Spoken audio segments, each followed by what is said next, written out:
लक्ष्मीच्या पावलांनीच्या आजच्या एपिसोडमध्ये आपण पाहत आहोत की कला आणि अद्वैत रूममध्ये आहेत आणि त्यांच्या रूमला आग लागलेली आहे आणि सगळेच जण रूमच्या बाहेर येऊन धडपड करत असतात आणि ते दोघेही कसेबसे वाचून बाहेर येतात आणि त्यांना वाचलेलं बघून रोहिणीला धक्का येत बसतो, कारण तिने एवढे प्रयत्न केलेले असतात आणि तरीही ते वाचलेले असतात.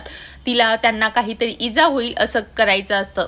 त्यानंतर अद्वैत आणि कला त्या रूममधली आग विझवण्याचा प्रयत्न करतात, पाण्याचा वापर करतात आणि कशीबशी ती आग आटोक्यात येते आणि त्या रूममध्ये खूप धूर पसरलेला असतो. तर सगळेजण त्यांना म्हणतात की आता आपण सगळे खाली जाऊयात आणि खाली निघून जातात. तेवढ्यात कलाचे आई वडीलही येतात आणि त्यांनाही समजतं की त्यांच्या रूममध्ये आग लागली होती आणि आता सगळेच सुखरूप आहेत. पण त्यानंतर कला जी आहे अद्वैतला म्हणते की मला असं वाटत आहे की कोणाला तरी मी या घरामध्ये नको आहे, कारण मी जेव्हा रूममध्ये आली होती तेव्हा मला कसला तरी वेगळा वास आला होता आणि तो म्हणजे पेट्रोलचा होता. पण तो म्हणतो की इथे पेट्रोल कसं येणार. नंतर ते पडद्याचे वास घ्यायला तिकडे जात असतात. तेवढ्यातच इकडे जी काजल आहे ती सोहमला घेऊन येते.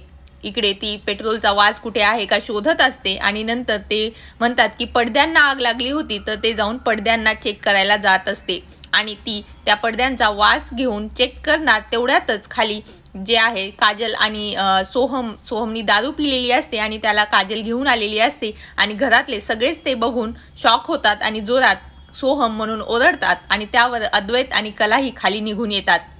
त्याला या हालतमध्ये बघून अनामिकाला आनंद होतो आणि काजलनी घेऊन आलेला आहे हे बघून तर तिला आणखीनच जास्त वाव भेटतो.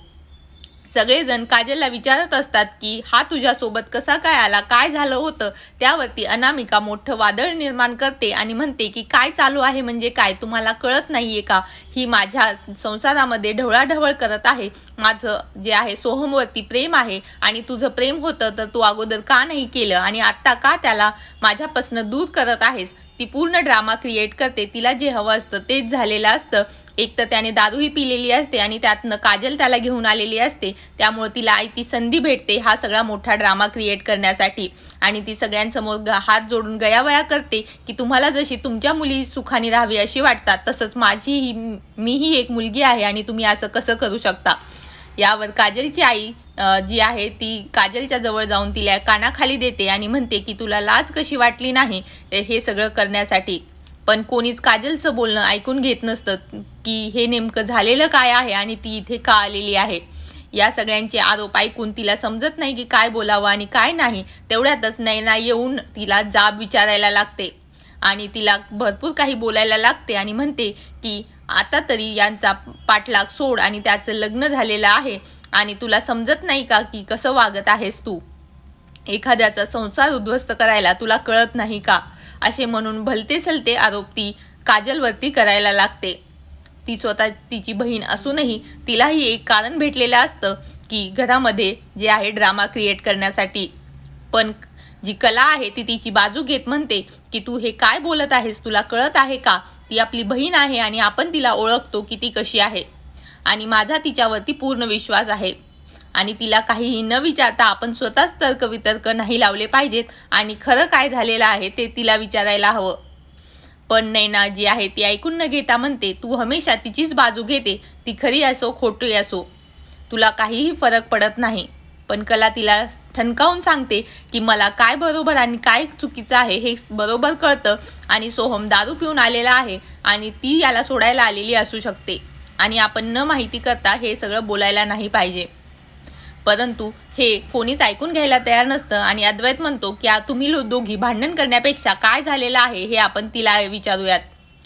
काजलचे बाबा म्हणतात की तू जेव्हा सॅलरी वाढली म्हणून आली होतीस तेव्हा आम्ही खूप आनंदी होतो, पण आता हे काय चालू आहे.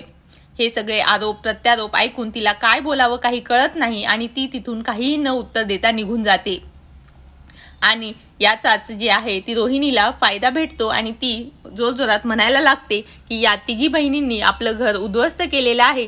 2 ऑलरेडी घरात आलेले आहेत, एक खोटं बोलून आणि एक न सांगता, आणि आता तिसरी ही घरात यायचा प्रयत्न करत आहे आणि याचा अनामिकाला आनंदच होत असतो. परंतु सगळेच जण आजोबा आणि अद्वैत म्हणतात की आपल्याला ज्या गोष्टींबद्दल माहिती नाही त्यावरती आपण बोललं नाही पाहिजे. यावरती रोहिणी जी आहे ती सरोजचा जी साथ घ्यायचा प्रयत्न करते आणि म्हणते सरोज तू तरी काही बोल, पण सरोज यामध्ये काहीच पडत नाही. जी कलाची आई आहे ती हात जोडून सगळ्यांची माफी मागते आणि म्हणते की मी पाहते हे परत होणार नाही. बघूयात पुढच्या भागात काय होईल.